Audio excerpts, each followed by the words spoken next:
All right.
Recording in progress.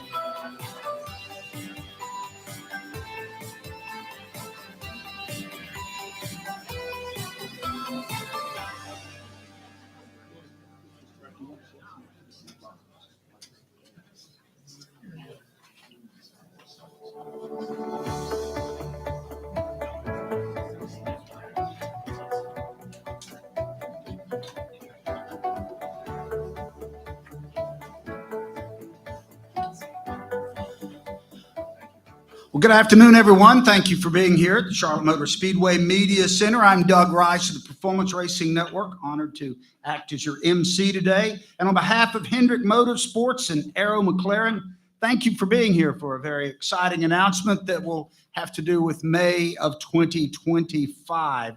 And so we're thrilled. We've got a lot of folks here. Before we get started, I'd like to recognize some people in the audience today. President and CEO of Speedway Motorsports, Marcus Smith. I saw Marcus walk in here a little bit ago. Thank you, Marcus. Also, the Chief Operating Officer of Speedway Motorsports, Mike Birch. Got to recognize Mike. He's my boss. Greg Walter, President and General Manager of Charlotte Motor Speedway.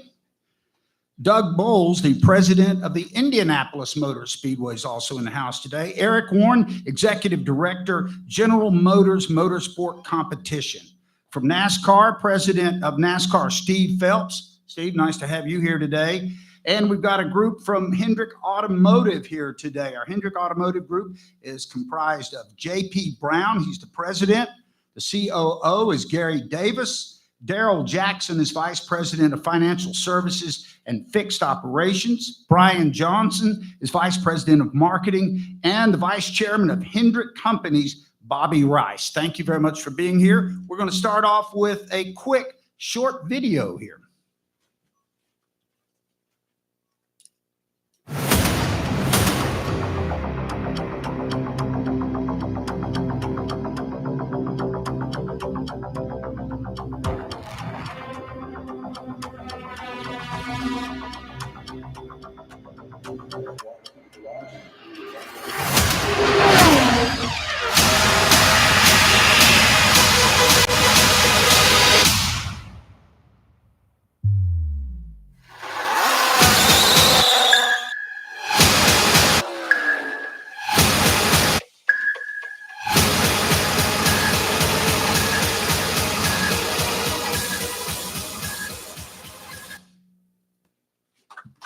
Thank you very much. We can go ahead and get our 5 panelists to go ahead and take a seat here. That'll be great.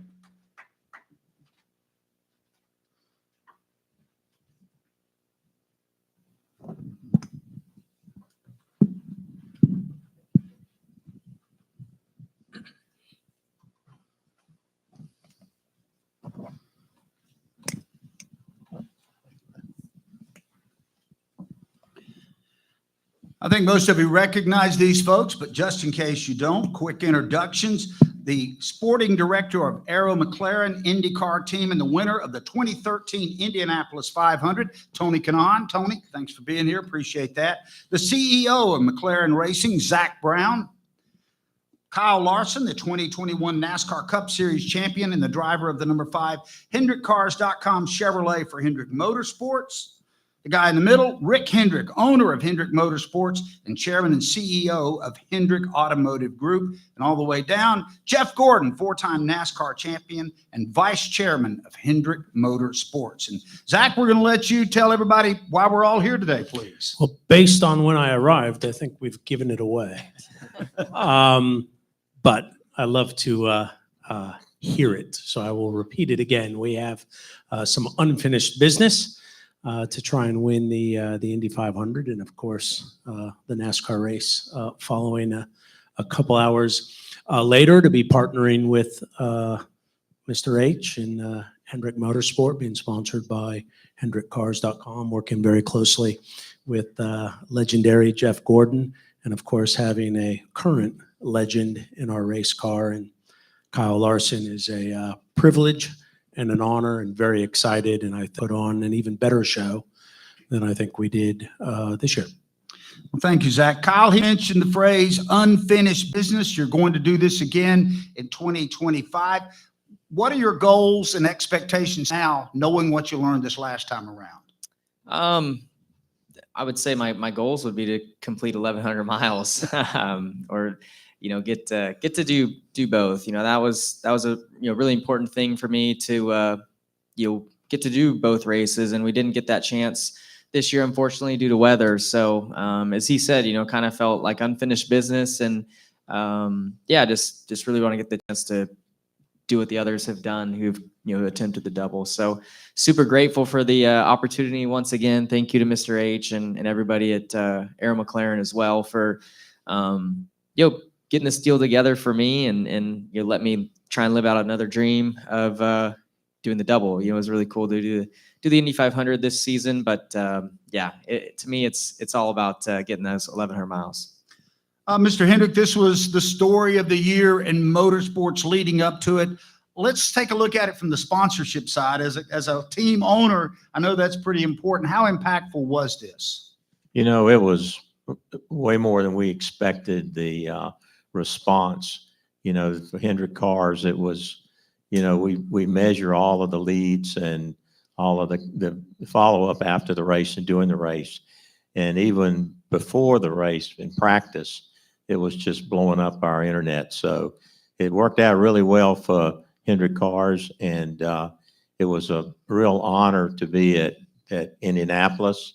I think this year I won't be quite as nervous as I was last year walking in, but Roger Penske and the track welcomed us with open arms, and NASCAR supported us, and I think it was good for both organizations. And it was unfinished business, and we're looking forward. Zach and his team, I know I have run extra cars before in my career, and I didn't expect to have the quality I should have, but Aero McLaren gave us exactly the same equipment that they were racing in the other cars, and the speeds were there, and the team was just motivated, jacked up, excited as we were, and it couldn't have been a better marriage going into that race, and weather just cost us a lot.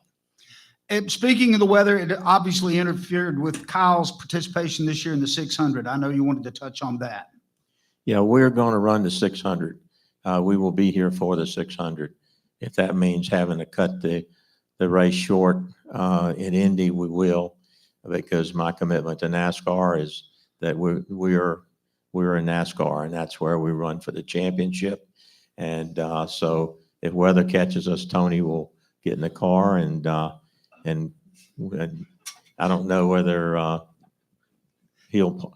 What are you laughing at? You're not going to stop? Tony. Oh, Tony. He's laughing at me. Tony's praying for rain. Get the cobwebs knocked off. Jeff, before we get into the logistics question, the fact that Tony's down here laughing about being the backup driver, I saw you sort of wince. No, Jenna wins over there. I don't think there could be a better backup driver than Tony Kanaan. I think we all hope that doesn't happen. But I've been out of the car for a while, so I think I share in Tony's kind of reaction of when you haven't done it, you're not out there every week, and you're not practicing all month. You don't necessarily want to be called up to bat in that situation, but when you do, I know that Tony will step up if that happens. Jeff, this is a big logistical challenge. Did you learn some things last year that'll make this one a little less challenging? Yeah, we've been working really hard back, with our engineering group, and we have figured out how to control the weather. So we have got that solved. We won't have to worry about that again.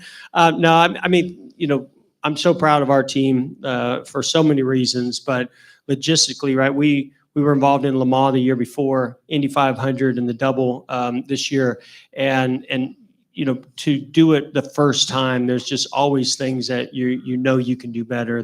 So the efficiencies. I thought it went really well in every aspect, but I think our whole team knows that, given the chance again, now that we have that opportunity, we can do it even better. And to see Kyle, what he did this year behind the wheel, the job that McLaren did, Arrow McLaren, I'm really excited to see the results that can come from this as well. Zach, how did this benefit both series and both events, the Coca-Cola 600 and the Indy 500? There was a tremendous amount of crossover here. I think it benefits everybody. So I think race fans are race fans. These are the two biggest forms of motorsports in North America, if not the world. And I think race fans, just like sports fans, are passionate about sport, passionate about motor racing. You might have someone who their first choice is NASCAR, their first choice is IndyCar, their first choice is Formula One, but I think they love the crossover. That's kind of what used to happen. And I think racers, which I consider us all very much racers up here, like to see drivers in other disciplines. It used to happen all the time with the Mario Andretti's, the Dan Gurney's, the AJ Foyts, and it doesn't happen that much these days. A lot of the times the drivers don't want to do it, the teams don't want to do it. And so it's pretty cool to find two groups and a racing driver who's, put me in, coach. If it's got a steering wheel, I want to race. And I think the fans love it. I think it raises awareness for both series and raises great awareness for the IndyCar teams, the NASCAR teams, and all the partners associated with us. Tony, as a past Indy champion, 2013, you were able to watch this operation really close last year. What impressed you about Kyle's performance last year and overall? Well, I think he made my life a lot easier. They call me the coach, but when you have a good driver, they make you look good. I think I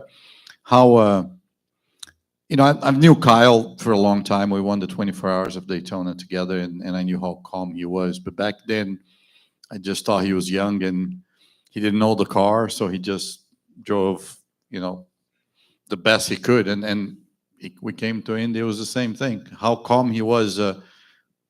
He was so calm that he made me extremely nervous, which is not a good thing. I've never thought I was going to be so excited for someone else driving a race car. I was so nervous during the race. Zach was there with me, and it was unbelievable. So I think his calmness and his awareness of what was going on in such a new environment was pretty impressive. All right, now let's go back to Mr. Hendrick here, and Zach will follow up with you on this. Talk about this partnership a little bit of bringing a premier NASCAR team and a premier IndyCar team and the operations together, Rick. I think that was one of the things that surprised me was the respect that Zach's team had for our team and vice versa. Everybody from our side, it was a really neat blend when we got together. I mean, everybody worked hand in hand, and it was just, here's our goal, this is how we get there. But it felt like I have known those teammates for years, and just planning on Arrow McLaren's part, on our folks. We, like Jeff said, we had 5 airplanes up there, and I had to bum a ride home, and because everybody left me because I told you we could do it better. You need to work on that part. But no, it's a lot that goes into that, from practice to running laps. And I mean, Kyle just blew everybody away. But then the prep, Tony's coaching, but the prep of the car and the engineers talking to Kyle, and it was just amazing. I've never seen two groups come together in the culture is kind of mess, and everybody just worked really hard. And from Charlotte Motor Speedway, doing whatever they could do to get us here and to the track with escorts, and same with Indy. Everybody just tried so hard, and I appreciate NASCAR's position and the support they've had. And we talked about it's good for NASCAR and IndyCar. And when we won up there at the Brickyard with the Cup car, I went into the stands, and there were a lot of people wearing the 1100 shirts. And so we had a big crossover of fans, from IndyCar fans, Cup NASCAR fans. So each watched the races. So I think it promoted both sports. And so we're looking forward to a non-rain event, hopefully, and going back and finishing the job. Zach, we've seen the double done before, but we've never seen this much cooperation, team to team, and it almost blended into one organization. Can you talk about that? Yeah, it was awesome. It's a lot of pressure. I feel a little bit more relaxed this time around, but when you have Hendrick Motorsport and Jeff Gordon and Kyle Larson, they know what the best looks like. And to put out an incremental car at Indy is not easy, so it comes with a lot of pressure. Chevy helped us a tremendous amount. It was great to see the Hendrick Motorsport team came and visited and did things like the pit stop, which I thought was really cool. And so, yeah, the gelling of the two organizations which was pretty seamless. So that's exciting. I think we benefited. We learned from each other. And yeah, I think if we look back at year one, there weren't, the learnings are kind of small. It went really well. And, we brought Fernando Alonso, which is probably the best comparison, because also a driver who had never driven an IndyCar. I consider Fernando to be one of the best drivers in the world, and Kyle matched him every bit the talent around Indianapolis Motor Speedway. So the job Kyle did on track was amazing. All right, we'll open it up for questions here about the Hendrick 1100. Keep in mind, our panelists will be available for some one-on-one opportunities when the formal part of the press conference is open. Autumn and Megan have the mics. Raise your hand and they'll get a microphone to you real quick.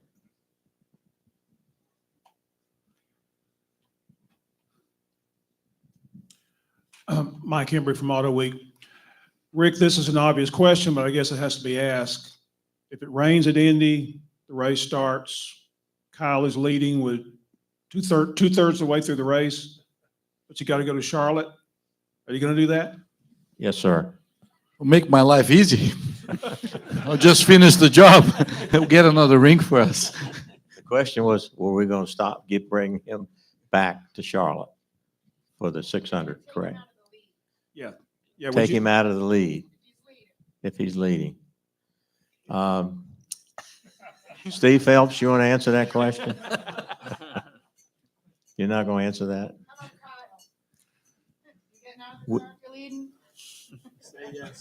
Yeah, I Yes. mean, We Listen, made I that commitment now. yeah. We're and going to be then, here, Charlotte. I think this year went the way it did, and I couldn't be two places at one time, although I would have loved to. But yeah, I think I owe it to my NASCAR team, as well, to get here in time to try and win, one of the biggest races of the season, and a race that has the most implication to this season as well. So yeah, I mean, right now I'm okay with it. All right, Bruce. Bruce Martin of NBCSports.com. Kyle, are you going to participate in the open practice in October at the Speedway as a refresher, or Tony, will you be doing that? I'm not sure about the test in October, but we're both going to have to do a refreshment at some point. So not sure how to think about that. But the rules are that if you don't race an oval prior to the 500, you have to. We have a test, an open test at the beginning of next year. I think it's April or May. Doug will probably April. That's probably when I'm doing my whatever they call refreshment or, Refresher test. yeah, I'll leave Kyle with the new tires. He'll give me the junk tires and we'll do 30 laps each. But Kyle, how important is that to be part of the open test in order to get the reacclimated to the IndyCar? Although it didn't really look like it took you long to get acclimated to it in the first place. Yeah. After going through the whole experience, for gosh, the past year or whatever, and the extra testing that I did besides, I think it was October maybe of last year, and then we went to Phoenix and then did the open test. I think, I realized that the cars are very similar, so there wasn't much of a learning curve. So I think I would be okay with just doing the April, event next year. All right, other questions? Okay. Let's go back to Mike one more time here. Thank you, Autumn. Kyle, last year, what was more stressful for you, kind of figuring out how to race in the pack and the 500, or sitting there Sunday and watching the rain pound down on the racetrack? Definitely the weather. Nothing really stressed me out too much about anything. I was more stressed leading into, my first laps in an IndyCar, just not knowing what that might be. But then once I got in it, it was fine. So there was zero stress after the first laps I made in IndyCar as far as driving, whether it be qualifying or practice or the race. But yeah, when I just remember, like the forecast looked terrible all week, right, for Sunday, and I was like, surely, it's gonna stay really bad, and the Indy 500 will rain out, and I'll go do the Coke 600, and then come back and do the Indy 500 on Monday, and then it starts raining, and you're like, all right, everything's on schedule here, like it should be, and now the storm's like rolling through quicker than I think we all expected, and I'm like checking my phone every 2 minutes, it seemed like, and hoping that the rain was just going to linger, for another hour. Probably would have saved me. But yeah, that didn't happen, and then yeah, I mean, my mood before the race wasn't the greatest because I was expecting it to be different. I thought the rain would hang on and I'd still get the chance to do both, but that didn't happen. So yeah, was not in the best of moods leading into the race, but still was excited to get out there and run the Indy 500 it out. All right, Alan? Alan Cavana, so much money and planning and time and heart goes into this, and one rain cloud, one storm can ruin it all. We saw it. Did any of you can answer, but did any of you think, is this worth it to do it again when one rain cloud can just ruin the day? Can save the day as well. He can be leading in rains and they cancel the race and we win. So I think we take risks, right? Right, Mr. H, right, boss? Well, after we sat in the hangar and it was raining and we didn't get to run Charlotte, I thought, that's it, we're done. And then we kind of thought, well, we didn't finish the job and we loved the experience, and let's go do it. Let's go finish the job. And so I don't think it can rain twice like that. The same storm came to Charlotte and knocked us out here. But no, it was disappointing. I know for all of us that, we didn't get to get in the car here at Charlotte. And it cost him the driver's championship. We still got the owner's championship. But anyway, it's one of those things that competitors, we tasted what Indy's like, and we just really want to do the 1,100 miles. I think everyone's missing the obvious question, which is my concern. Isn't the weather, but if Kyle wins, how much time does he have to drink the milk, kiss the bricks, and get here on time? Now we're talking. Yeah. That's That's the timing I'm I would concerned think about. that. By the way, that was the planning. When we were talking about this prior to the Sunday, that was the biggest stress factor, is what happens if he wins it. Jeff's responsible for that. So how much time does he have? It depends on how much Marcus and Phelps stall. Yeah, exactly. Jeff, we can send Kyle on this way. We can celebrate over there. We have time. I have no problem celebrating with you, TK. We've done it before, buddy. We can do it again. I do want to say, I don't think you can stress enough, the amount of attention to detail that it takes to put on, to do this collaboration and team up to do this event and do both races. And all that was talked about ahead of this race. And we went through worst case scenarios. And what made it so challenging this particular time is that, we didn't know if we were going to be doing this again. This could have been just a one-time event. It's Kyle Larson's potential, it's obvious his first, could be his only. Rick Hendrick had never been to the Indy 500 before. So this was not just an easy decision of, when it's raining, we just get in a plane and go to Charlotte. And so, I think the reason why I hear Mr. H and the decision-making that's happening now is because we've been there, we've done it. We really hope it doesn't happen like it did this time and we run all 1,100, but a decision has to be made, just like a decision kind of had to be made this year as well. All right, we'll wrap this in-portion part. Well, we've got Bruce and then Jenna, then we'll go to our Zoom calls. Bruce? This is for Mr. Hendrick. What was the one big wow moment for you since that was your first Indy 500? Just to be on the grid and stand there with all the competitors. I mean, all the other teams and the number of people we had there, and just looking down the alley of people and 300,000 plus folks there, and just realizing that we had a car in that race. And I think Jenna said she got in it out there. Can you get in that car? I was shocked, but I couldn't get out. But no, that You have to take your wheel off to go in and out. Yeah, I think when you say, what the Indy 500 is all about, just like the Daytona 500 or the World 600, that's such a iconic moment in motorsports, and to think that we're there and participating in it, and then Kyle had done so well. I mean, it was a tremendous amount of excitement, pride, or just being there in that moment. And so I think the very beginning, when you look at all the people and just take it all in, it was kind of almost like the first time I went to Daytona and I looked around, or watched the World 600 over here as a spectator. So anyway, it was a thrill, and then to watch the preparation of the McLaren team and all the engineers sitting in there, and our engineers and talking and communicating and planning, and it just almost like what goes on at our command center back here, doing a Charlotte or doing a NASCAR race, and the similarities. I mean, the whole experience, if you're a racer, is something that very few people get to do. So it was. I know, Jeff.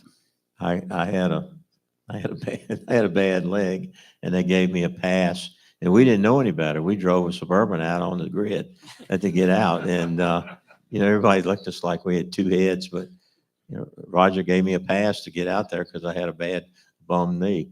I still have a bum knee, so I'm going to use it again this year.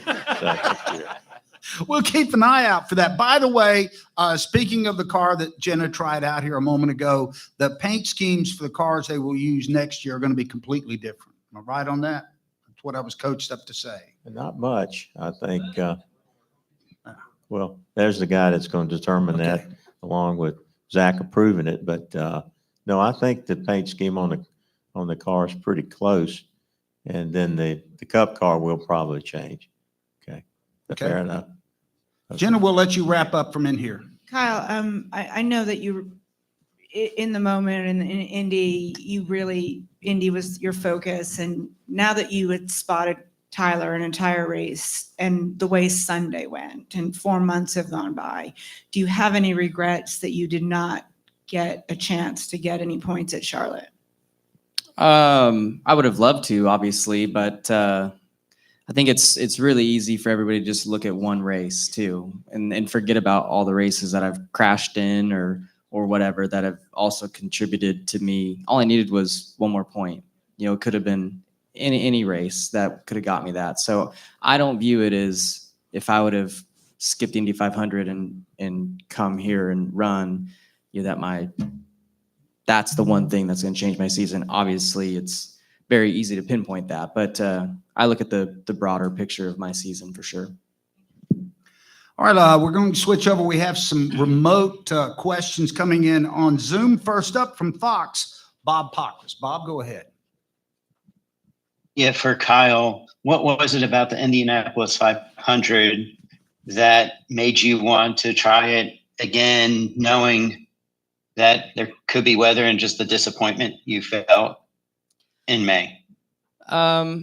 Well, I'm a positive thinker, and I'm about done thinking about the weather. So I think we should all stop talking about the weather and talk about how I sunny and warm it's going to be in May of 25. So no, I mean that's kind of the mindset I have in life is thinking positively about things, and positive things happen. So that's where my mind is at. And yeah, I just look forward to getting another opportunity to relive the experience of the whole month of May, and even the months leading into it were amazing, and moments that I'll never forget for the rest of my life. Getting to be there with my family and my kids, and you're getting to see them kind of realize how big of an event the Indy 500 was, and how cool it was to see their mom and dad flying around on helicopters and stuff, and getting to races and all that, flying back and forth was cool. So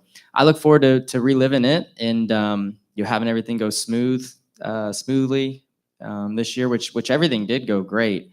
This year minus the final 10% of the experience. So yeah, I just look forward to it. I'm grateful for sure for the opportunity, and hope to make everybody proud in both races. I think in the queue now, Can you expand on why? Adam from, did you have a follow-up? Yeah, I was just wondering if, Kyle, if you can expand on what made it feel like a big event. I mean, is it just the number of people there? Is there something about the way you were embraced, or what? I think there was a lot of things to me personally that made it feel so big. I think, for myself, well, number one, yeah, the amount of fans that are there for the whole 2 weeks. I mean, from the opening day till carb day, like there is thousands of people there every single day. And yeah, I mean, I felt like a fan favorite, obviously, being the only guy in the field to do the double that year. The amount of laps and years that I've spent in Indiana racing, I felt like almost like a hometown guy, even though I'm from California. So all of that was really cool. I just felt like the whole community, racing community, whether it be American auto racing fans or fans from all over the world, were cheering for me. And that event too brings in fans from all over the world. So I get to see people from different countries, and have them come up to me and tell me, how they are such big fans and are cheering for me and stuff like that.